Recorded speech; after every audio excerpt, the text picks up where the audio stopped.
Salam baik dan bahagia selalu buat sahabat channel Keluh Kesah Sang Pengusaha. Semoga menghibur. Yuk kita mulai keluh kesahnya sang pengusaha. Tahun 2004. Di tengah panas dan sesak kereta api kelas ekonomi, seorang pemuda berusia 19 tahun membawa tas karung berisi pakaian bekas dan sebungkus nasi megono. Namanya Dharma. Tak banyak bicara. Matanya menatap jauh, berharap di ujung rel ada kehidupan yang lebih baik. Dharma lahir dari keluarga petani di Brebes. Sejak kecil ia terbiasa bekerja di sawah, membantu bapaknya menanam padi dan memanen cabai. Ibunya penjual gorengan keliling. Saat SMA, ia terpaksa putus sekolah karena orang tuanya tak sanggup bayar SPP.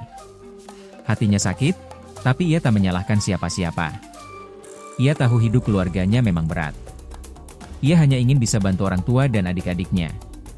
Maka ia putuskan pergi ke Jakarta, ikut seorang tetangga yang sudah lebih dulu bekerja sebagai tukang masak di sebuah warteg di kawasan Tambora, Jakarta Barat.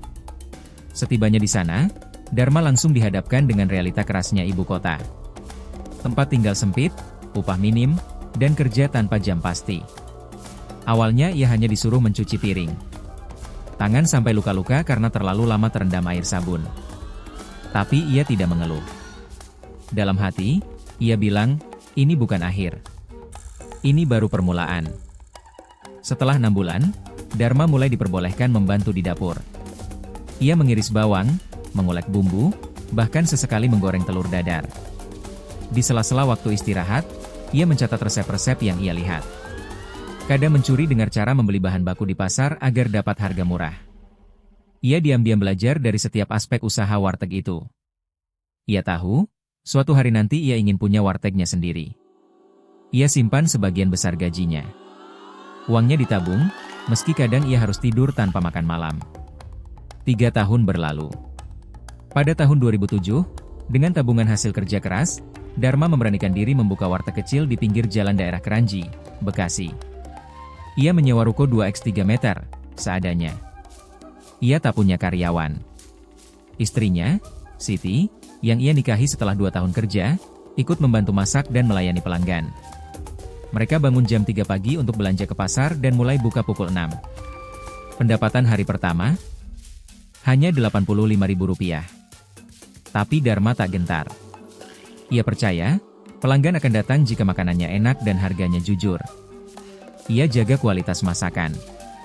Ia hafal nama-nama pelanggan, menyapa mereka dengan ramah. Lambat laun, wartegnya mulai dikenal. Namun roda nasib tak selalu naik. Pada tahun 2010, pemerintah daerah melakukan penertiban bangunan liar. Warteg Dharma kena gusur karena dianggap berdiri di atas saluran air. Ia tidak diberi ganti rugi. Sakit hati? Pasti. Tapi Dharma tak marah. Ia hanya mengemasi barangnya, menangis sebentar, lalu bangkit lagi. Dengan sisa tabungan, ia mencari lokasi baru. Akhirnya ia dapat kontrakan kecil di pinggir jalan dekat kawasan industri. Lokasinya sepi, tapi Dharma percaya, buruh pabrik butuh makan murah. Ia pun menyusun strategi, sediakan paket hemat, nasi telur sayur hanya Rp10.000, warteg itu pun mulai hidup kembali.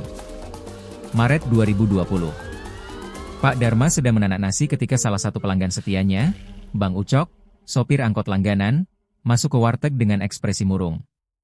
Dar, katanya Jakarta mau lockdown. Gak bisa ngangkot lagi gue. Dharma menatap siaran TV tua di sudut wartegnya. Berita tentang virus corona merajalela. PSBB diumumkan. Sekolah tutup. Pabrik-pabrik mulai merumahkan karyawan. Hari-hari berikutnya, pelanggan mulai berkurang. Tidak ada lagi antrian tukang ojek. Tidak ada ibu-ibu beli bungkus buat anaknya. Jalanan sepi. Warteg yang biasa ramai mendadak sunyi. Pendapatan warteg anjlok hingga 70%. Dharma harus memilih, tetap buka dan rugi, atau tutup dan berhenti total. Istrinya, Siti, menyarankan tutup sementara. Tapi Dharma menolak. Kalau kita tutup, siapa yang mau kasih makan mereka yang lebih susah dari kita? Alih-alih menutup usaha, Dharma justru membuka lemari berasnya dan membuat pengumuman kecil di kertas karton. Makan gratis, untuk yang sedang kesusahan. Silakan makan, bayar seikhlasnya, atau tidak sama sekali. Awalnya hanya 1-2 orang yang datang malu-malu. Tapi semakin hari, makin banyak wajah-wajah baru. Tukang parkir yang kehilangan tempat kerja, tukang sapu yang gajinya dipotong, bahkan ibu dengan 2 anak kecil datang hanya untuk minta nasi dan sayur. Dharma tahu, ia tak bisa menanggung semua sendiri. Maka ia mulai berpikir kreatif. Kita coba jualan online aja ya, Bu. Lewat WA. Kita titip ke ojol. Siapa tahu ada yang mau pesan. Dengan bantuan anak tetangganya yang paham teknologi, Dharma membuat selebaran menu harian lalu menyebarkan ke grup WhatsApp warga. Tak disangka, mulai masuk 1-2 pesanan.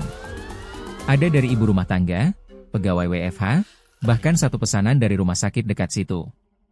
April 2020, Dharma nyaris kehabisan modal. Tabungan tersisa hanya cukup untuk belanja 3 hari. Tapi malam itu, ada notifikasi di HP. Assalamualaikum, Pak. Saya lihat cerita Bapak di Twitter. Kami dari komunitas Gerakan Nasi Gratis ingin berdonasi. Bisa minta nomor rekening? Ternyata salah satu pelanggan diam-diam memotret tulisan, makan gratis, di warteg dan mengunggahnya ke media sosial. Dalam semalam, unggahan itu viral.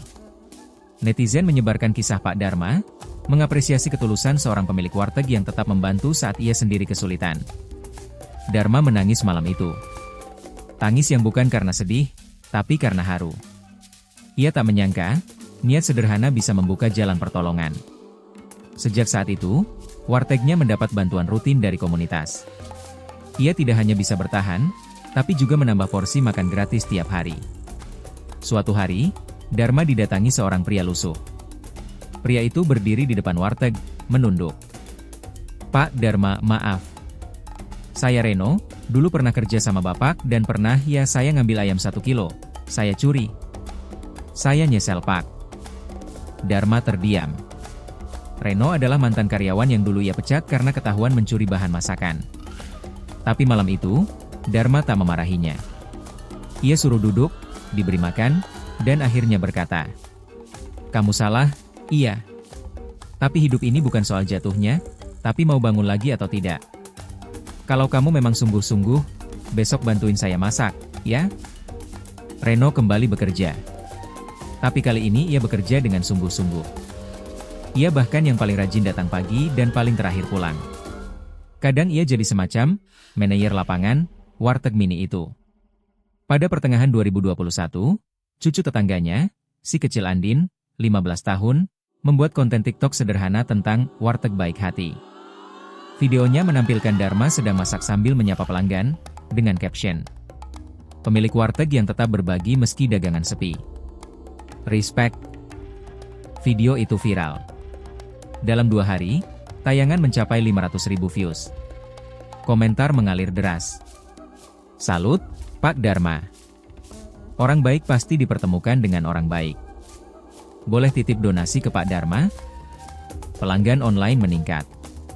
Dharma bahkan mulai menerima pesanan catering kecil dari perkantoran yang mulai kembali aktif. Ia tak paham dunia media sosial, tapi ia tahu, sekarang, usahanya bukan cuma soal nasi dan lauk, tapi tentang harapan dan kebaikan. Tahun 2022, Reno mengusulkan, "Pak, saya kepikiran gimana kalau kita buka cabang kecil di dekat stasiun? Saya siap bantu kelola." Dharma awalnya ragu. Tapi melihat kesungguhan Reno, ia setuju. Warteg cabang pun dibuka dengan sistem sederhana. Dana awal dibagi dari hasil laba warteg utama dan sebagian bantuan komunitas.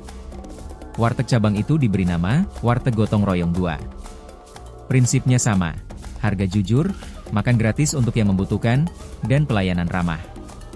Dalam beberapa bulan, cabang itu stabil. Bahkan menghasilkan keuntungan yang cukup untuk menggaji 3 orang tambahan dari warga sekitar. Akhir 2022, Dharma diundang jadi pembicara di seminar kewirausahaan di salah satu kampus swasta Bekasi. Ia hampir menolak, tapi istrinya mendorong. "Pak, orang perlu dengar cerita Bapak. Bukan untuk bangga, tapi supaya mereka tahu bahwa bertahan itu mulia." Dharma naik panggung dengan kemeja pinjaman. Tangannya gemetar. Tapi saat ia mulai bicara, ruangan hening. "Saya bukan orang pintar. Saya cuma orang yang gak mau nyerah. Kadang warteg ini bukan tempat makan, tapi tempat orang beristirahat sejenak dari kerasnya hidup. Saya cuma pengen bantu sedikit walau cuma satu piring nasi. Tepuk tangan pecah. Tak sedikit yang menangis. Suatu sore, Dharma duduk di bangku wartegnya. Seorang ibu tua masuk, memesan nasi, sayur, dan tempe goreng. Ia menatap wajah wanita itu lama-lama. "Bu, Ibu?" Wanita itu tersenyum. "Iya, Dharma. Ini Ibu. Ibu pengen makan di warteg kamu. Bapakmu udah meninggal. Tapi Ibu bahagia kamu berhasil." Dharma terdiam. Tangisnya pecah. Malam itu, ia tak tidur. Ia duduk di dapur, menatap kompor kecil yang dulu jadi awal semua perjuangan. Dan dalam diamnya, ia tahu bahwa dalam hidup, bukan soal seberapa besar usahamu, tapi seberapa besar hatimu saat menjalankannya. Ia tidak diberi ganti rugi. Sakit hati? Pasti. Tapi Dharma tak marah. Ia hanya mengemasi barangnya, menangis sebentar, lalu bangkit lagi. Dengan sisa tabungan, ia mencari lokasi baru. Akhirnya ia dapat kontrakan kecil di pinggir jalan dekat kawasan industri. Lokasinya sepi, tapi Dharma percaya, buruh pabrik butuh makan murah. Ia pun menyusun strategi. Sediakan paket hemat, nasi telur sayur hanya Rp10.000. Warteg itu pun mulai hidup kembali.